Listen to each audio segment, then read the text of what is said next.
ఈరోజు పార్వతీపురంలోని సుందరయ్య గారి భవన్లో గిరిజన సంఘాల ఆధ్వర్యంలో సమావేశం నిర్వహించజరిగింది. కారణం ఏంటంటే మండల గిరిధర్రావు అనేటటువంటి కొండదొర కులమునకు చెందినటువంటి ఒక గిరిజన నిరుద్యోగులకు చెందవలసినటువంటి ఉద్యోగ అవకాశములను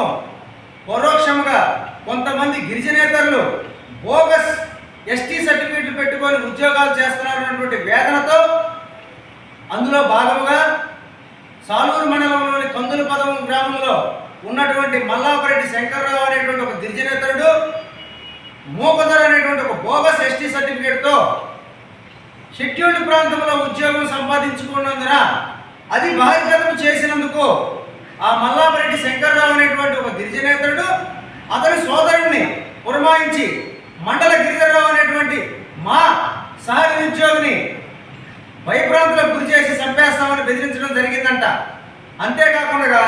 సదరు మండల గిరిధర్రావు మక్కువ నుంచి అతని ఇంటికి వెళ్తున్నటువంటి మార్గ మధ్యంలో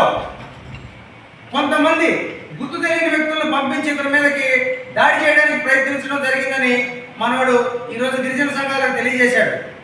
అందులో భాగంగా గిరిజన సంఘాల తరఫున గిరిజన స్వచ్ఛంద సంస్థ తరఫున ఇతనికి జరిగినటువంటి ఈ యొక్క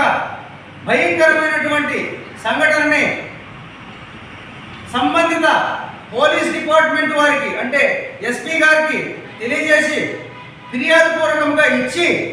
అంతేకాకుండా అటువంటి భయభ్రాంతులకు గురి చేసి చంపేస్తామని బెదిరించుతున్నటువంటి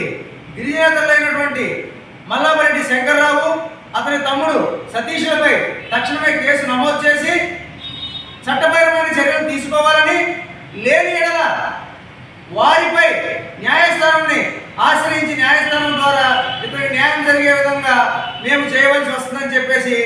ఈ వీడియో ద్వారా మన గిరిజన సోదరులకు తెలియజేసుకుంటున్నాము. జై ఆదివాసీ.